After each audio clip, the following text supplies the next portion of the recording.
sleep restriction, if done well, is one of the most powerful tools you can use to end your insomnia. I'm going to share with you exactly how and why it works, how it's traditionally taught, and share with you a much better method, which is not only far easier, it's something you can start using from tonight rather than having to wait for 2 weeks, and something that it doesn't reinforce the control, the obsession, the fear around insomnia. So to explain how and why sleep restriction is so powerful, you need to understand exactly what causes insomnia. And insomnia isn't caused because you've got a dopamine problem. It's not a symptom of another condition. Really, insomnia boils down to two main things. It's the brain taking on and learning an unhelpful pattern of sleep, and it's the thought patterns around sleep, the control, the anxiety, the obsession, the fear of the bed and the bedroom. And good sleep restriction tackles both these things.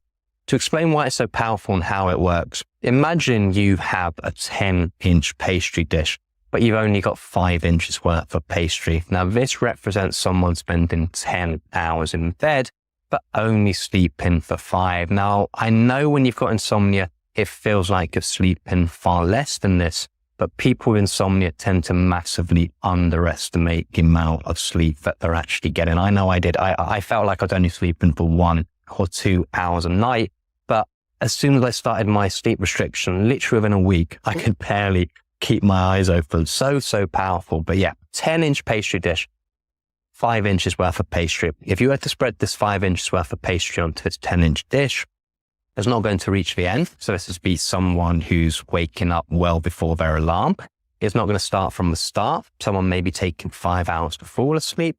Tons of holes and gaps in the middle, someone waking up multiple times throughout the night. Or maybe that pastry might spread onto the dish, but it's going to be really thin and fragmented. And this is common with people with insomnia.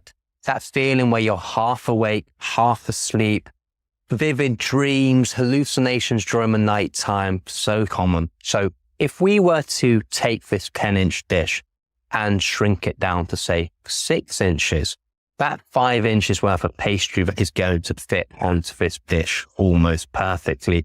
And this is in essence how sleep restriction works.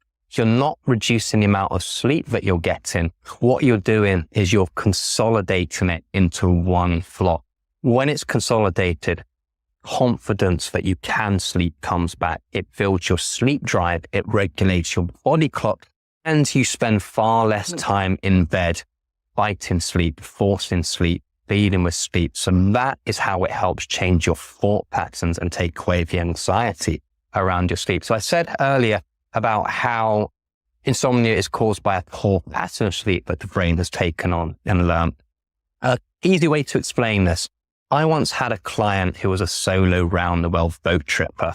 And when you're a solo around-the-world boat tripper, you can't sleep for, say, 7 hours all at once, because if you did, the boat's going to go off course, it's going to sink, and you're going to lose the race.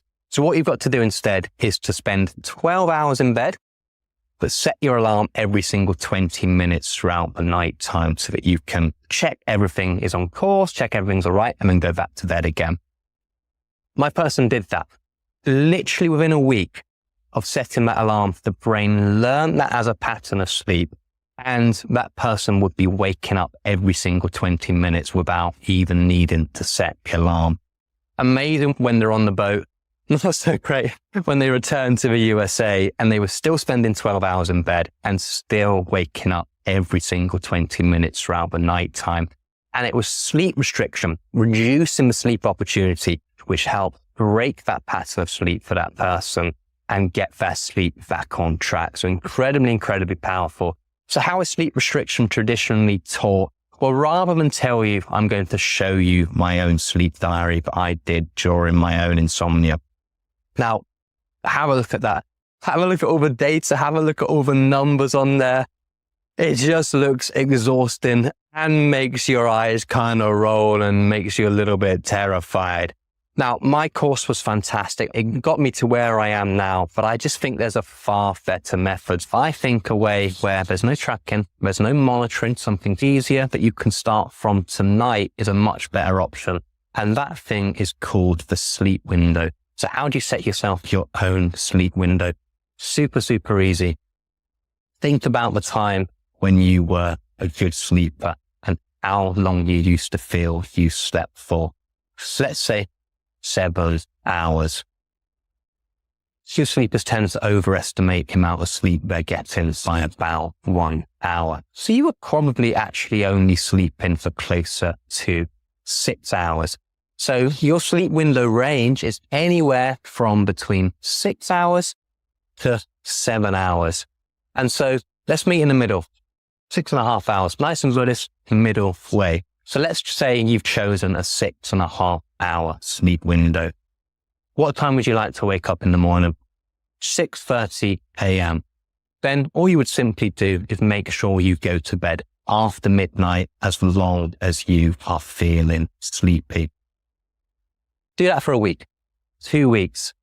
As you feel your sleep improving, that sleepy feeling before bedtime coming up, the wakefulness during the nighttime reducing, the anxiety, the stress, the worry around not sleeping coming down. As you feel your sleep quality starts to improve, you simply extend your sleep window by about 15 minutes each week. So what you're doing here, you're reducing the amount of time that you spend in bed with no tracking, with no monitoring. You're consolidating your sleep into one block. You're giving predictability back to your sleep. You're giving consistency back to your sleep. And by waking up at the same time every single day with your sleep window, you're anchoring your body clock and your sleep drive. So effective to do this. And if you want a more detailed explanation of how to do the sleep window, take a check of the comment section where I've written it out for you step by step, word for word. And if you can't remember ever being a good sleeper, so you don't know how long you should be setting yourself your sleep window for, it's in there as well. Trust me, no matter how long you've had your insomnia for, this is so effective at regulating your sleep pattern. With my own insomnia, I felt like I was only sleeping for 1 or 2 hours a night. When I started my own sleep restrictions, which was about 6 hours, instead of being someone doing everything they possibly could, fighting, forcing, pleading with sleep, hoping that sleep would come, fear in the bed in the bedroom, I went from that to someone who was actually looking forward to going to bed. And when my head hit the pillow, I was out like that. The amount of nighttime awakenings dramatically reduced as well. And when I'd proven to my brain that I could actually sleep, there was nothing wrong with me. There was nothing wrong with my ability to sleep. Everything got better from there. So please do try that. Okay, sleep window sounds great. So what do I do in the nighttime if I'm in bed and I'm not sleeping? Well, if that's the case, take a check of this video here and it will tell you exactly what to do.